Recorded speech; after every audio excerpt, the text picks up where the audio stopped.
Everybody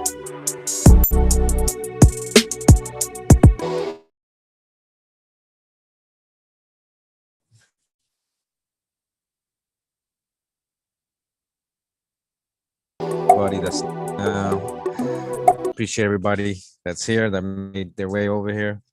If you saw this later on, appreciate you too. Thank you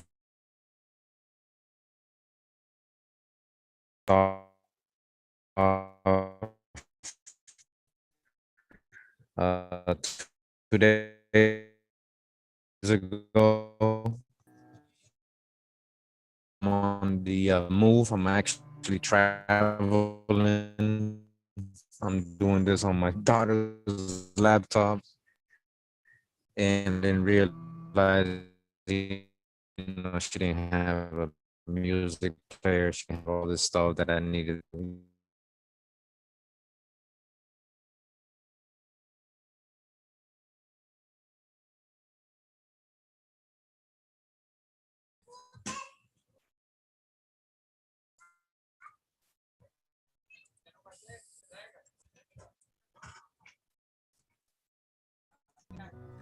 Can I get a one? Make sure, because I think we just got a little disconnected here. Can you guys hear me? Can you guys hear me? I think I got a little disconnected. All right, so hopefully that doesn't happen again. All right, much love and respect. Again, we're reading from the book Jews and Muslims in British America. We were already into chapter 1. If you didn't catch part 1 of this installment, make sure to catch that. We know Sephardic Jews, Moriscos, Muslim Moors. We know these are people of color. I ain't gonna go over the information again. Again, so we know what's going on with that. So make sure to not forget that during this presentation. All right, and if we do get cut off, it might be the internet I'm on. Just stick around. I don't think it's YouTube this time, but maybe I don't know. But if we disconnect, just know I'm gonna reconnect, because Zoom does pretty good and it stays on connected as long as I come back. So we're gonna continue again in this book. We were all the way. We read the prelogue and the introduction, or the preface, and we got all the way to chapter 1.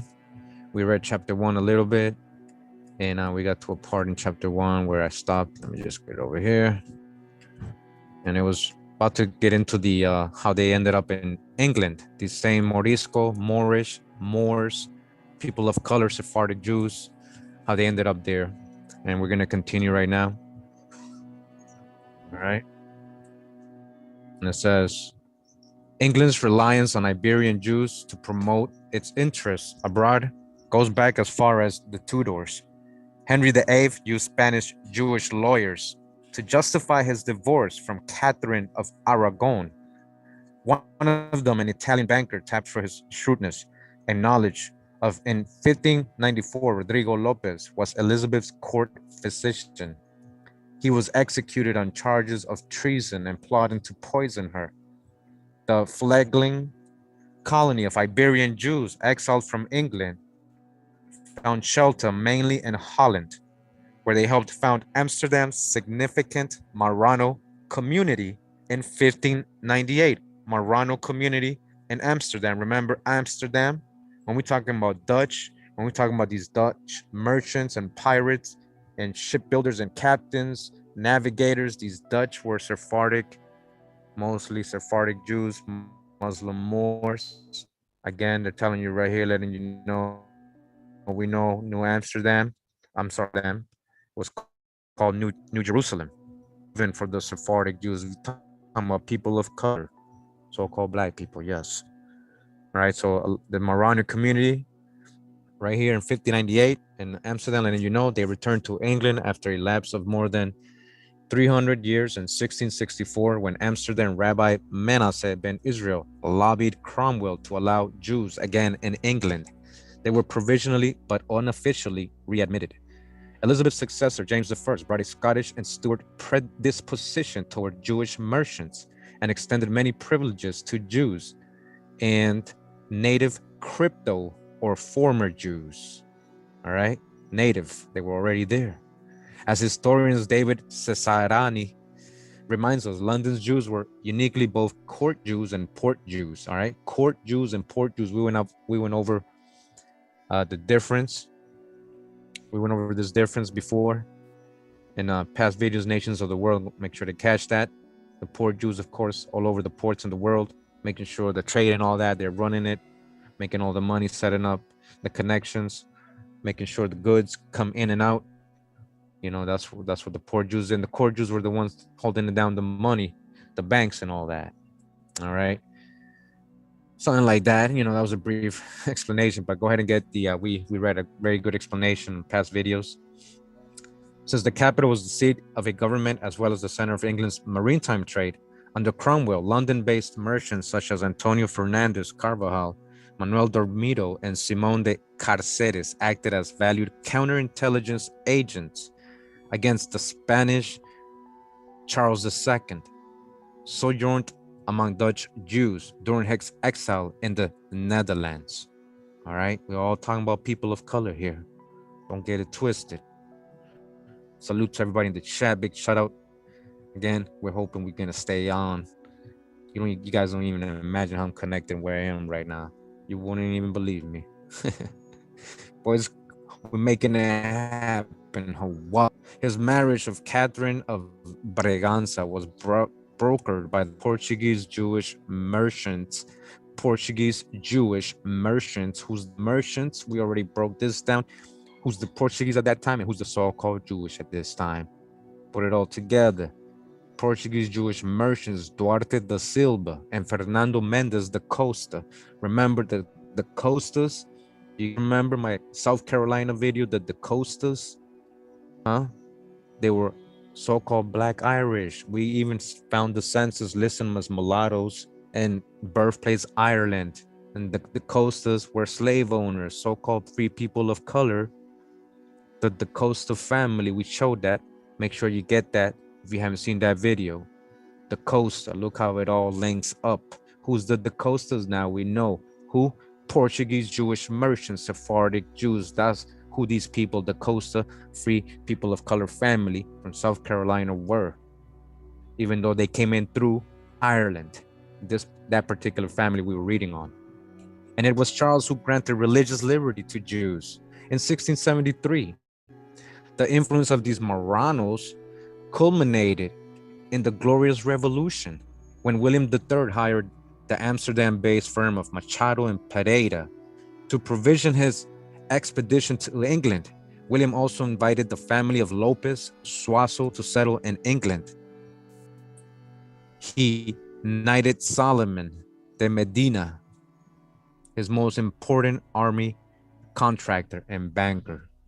In 1697, the number of Jew brokers in the financial district around the Tower Quarter in London was so, all right, we got this image right here, Bush the hijack, was so great, they had to be limited by law to 12. They continued to monopolize and ship and insurance business, monopolize. The Muslims' presence in England was different. Muslims had a distinct identity and central geographical focus that clearly separated them from Christians. If you chose to settle in London or Amsterdam, it was the Tudors, in particular Queen Elizabeth, who first welcomed Moors from Spain and the Mediterranean to England. Queen Elizabeth was her connection with the Moors. We've broken this down a bit in my past videos, how her and her business acquaintance alliance, the Sultan of Morocco, broke down how they were going to separate, you know, their sugar plantations, and she agreed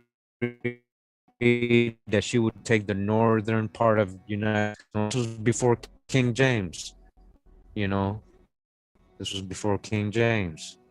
But this is what they're talking about right here, all these Moors. There's a whole history. And who's Queen Elizabeth? Who's her? Who's Queen Elizabeth? She actually was more towards the Protestant side than the Catholic. She was, you know, for the Catholic families and stuff like that. And it says here again, so she welcomed welcomed Moors from Spain and the Mediterranean to England and encouraged English merchants to trade with them in North Africa, Ottoman Empire. As military intelligence actions, according to Nabil Matar, Age of Discovery.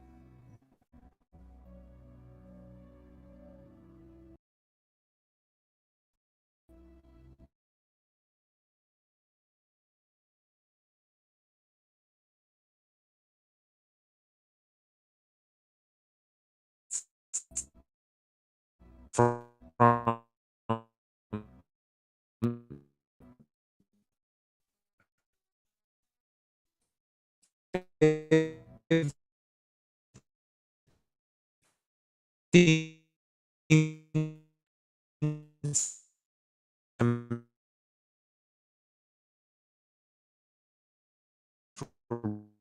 them to Barbary or strategic alliance, like I just said earlier, alliance between London.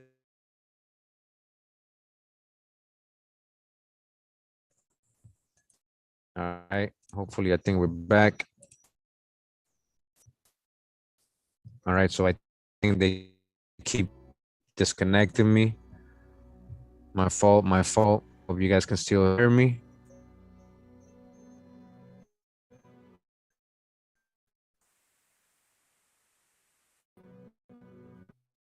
All right, gonna continue. Anglicanism. Moors converting to Anglicanism and marrying English women. In 1625, official records show 3 or 4 Turks or Moors in Exeter, 30 in Plymouth, 3 or 4 in Bristol, and 10 with Baronet Seymour, an English Jewish surname.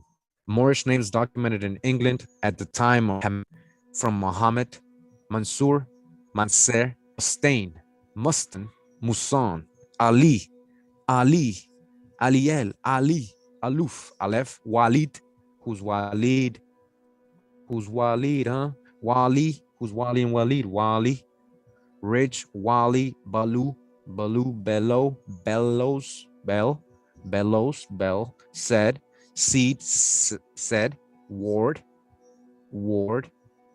Wardilla, Rose, Silao, Sally, Halil, Khalil, Day, Mar, Dinner, Khan, Lucas, Lux, Malek, Malim, Osman, all right, who became Osmond, Offman, Reyes, or Reyes, or Ray, Dodo, Dodds, Dodden, Dode, Dodon, Dodier, Dodoret, etc. All from David. All those come from David, Arabic leader, and Sidon, in turn Englishman, like John Ward, James Proctor of Sutton, and Sir Francis Burney fraternized with the Muslims and converted to Islam. Right? Contemporary pamphlets vilify them. The play by Robert de Vorn, a Christian turned Turk, 1612, specifically targeted Ward, whose name was Arabicized to Wardilla of the Rose, and whose flagship was manned by Anglo-Turkish crew of 400 pirates. Anglo-Turkish pirates. From these facts, we can see that the line between Christian and Muslim in England was far from clear-cut when the first American colonies were planted. Pay attention to that last line right there. All right? Because the line was very thin between Christian and Muslims in England. It was not very clear when the first American colonies were planted. That's what I'm saying. Look what's going on during the time of colonization and who's making alliances. And then King James came out the cut like, nope, boom, let's do it this way. Colonial census records, genealogies, marital patterns, ship passenger list, and DNA test results all combined to suggest that a high number of the earliest and historically prominent colonial Americans were of Jewish and Muslim descent. Again, all this evidence and correlation, all right, they're finding out that a high number of the earliest and historically prominent colonial Americans were of Jewish and Muslim descent. All right, Jew and Muslim descent. Think about that. They never told us none of this. This is deep stuff right here. I hope you guys really analyze what we're reading here. Many of them may have practiced the faiths of their fathers, others relocation to North America and have been Jews in a religious sense. Certainly, some openly returned to Judaism there after centuries of maintaining an underground existence, right? Cryptos, underground existence, crypto. How did this happen? We have glanced at some of England's connections with Iberian Jews, but that is only half the story. Half the story has never been told, so now you see the light. You get it? Half the story concerns its own crypto-Jewish families, and the key to understanding them lies in Cornwall and Devon. These are the southwestern coastal sections of England, where since the time of Minians and Phoenicians in the early Bronze Age, tin and copper were smelted and transported to Gaul, ports in North Africa, and indeed all over the Mediterranean. Cornwall was the primary source in antiquity for tin oxide ore, mined in a number of alluvial deposits as pebbles and gravel in stream beds. Tinnin gave way in early antiquity to underground mining in the larger granite veins in Cornwall and Devon. Recent DNA surveys of Cornwall, Devon populations have established that both male and female state and Mediterranean in the contemporary population and relatively high frequencies compared to England as a whole, as high as 6% for the characteristic North African male, evidently a colony of Phoenicians, Carthaginians in ancient times, but also left descendants who still dwell in the region. Topographic names speak for Middle Eastern influence. In river is the Tamar, Hebrew and Arabic for date palm. Its Latin form is phoenix, reflected in the name of the Phoenicians who used the date palm as an emblem of state on their currency. There are towns named Maracion, Cairo, and Menhiniot. In fact, an ancient tradition derives the name Britannia. Listen to this, guys. An ancient tradition derives the name Britannia, originally called Britannica by the Greeks from the Phoenician word Bratanak or Baratanak, country of tin. Country of tin.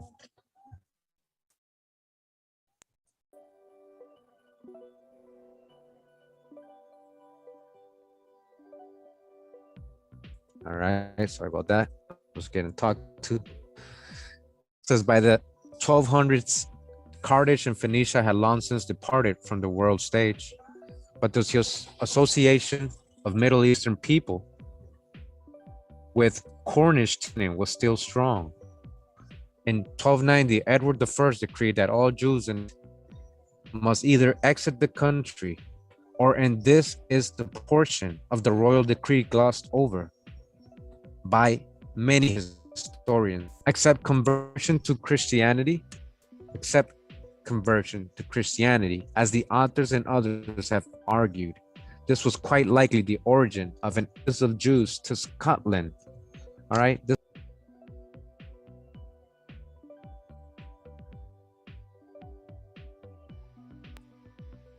All right, so Scotland's Jews, we went over a book, right? When Scotland was Jewish, a very good book, one of the videos in my series, Nations of the World. All right, so they're saying this is the origin of the exodus of the Jews to Scotland and organized crypto Jewish presence. According to traditional accounts, the next known openly Jewish figure to set foot in the district was a certain Joachim Gans. invited by the to advise them on copper extraction. He went first to Keswick to inspect copper mines and produced a report on the treatment of copper. Next, he spent 3 years in Cornwall from 1586 to 1589 until he was expelled for drawing too much unfavorable attention to his beliefs. Okay, he wasn't being enough crypto. But what's important is to tell you how to dominate a lot of these things, right? Metallurgy, that's what we got the other day. One of the things, and especially anything to do with money or commerce, they were there. Muslim Moors, Sephardic Jews, cryptos. This description of Gans appears to be not only anti-Semitic, but also for he continued to be retained by various British government representatives until 1608. He is in fact the very same Jewish metallurgist made multiple trips to North America in the employ of Sir Walter Raleigh, all right, a person of color. And again, remember Walter Raleigh was one of, and later the Virginia Company. All right, so that guy was being used a lot, one of the most famous metallic Jew person of color. Now it says this, whom Gans was working with, Lord answers the West Country gentlemen, as they were called, at the Elizabethan court, a remarkable group of landowners and privateers, privateers, right? Slash pirates, right? Privateer slash pirate, landowners and pirates from Cornwall and Devon, who changed the course of English, American, and world history. This is important, all right? That they were of crypto-Jewish origin. No one has suggested or suspected among modern day historians. Okay, they're letting you know straight up. Why haven't they mentioned a very big fact that they were crypto-Jewish origin? These very historic people, English Christians, white Christians, right? All right, let me see if we get cut off if the sound's sounding bad. Just give us some time here. I think I'm still connected.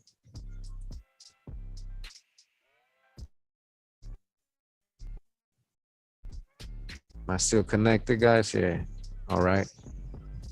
So why haven't they, told us any of this? This is the big emphasis of what this person is basically. The reason she wrote this, because she found out all this history, right? After all her research, that, this was the case.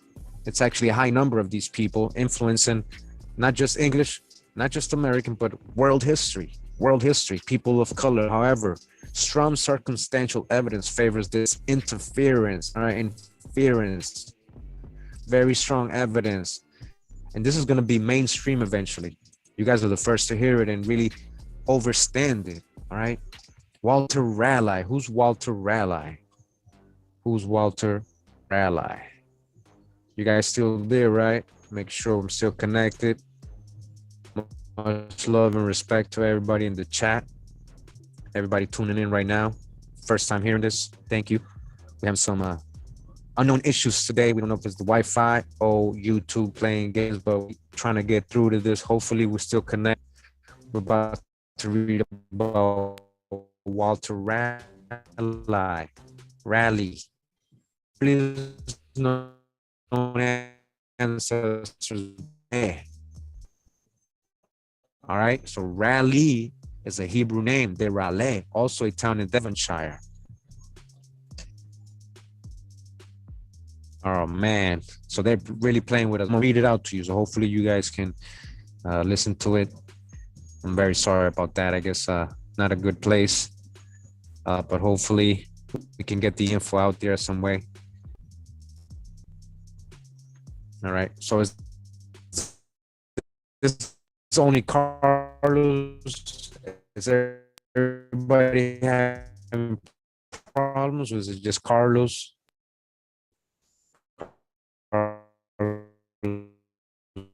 Saying down, I just want to make sure.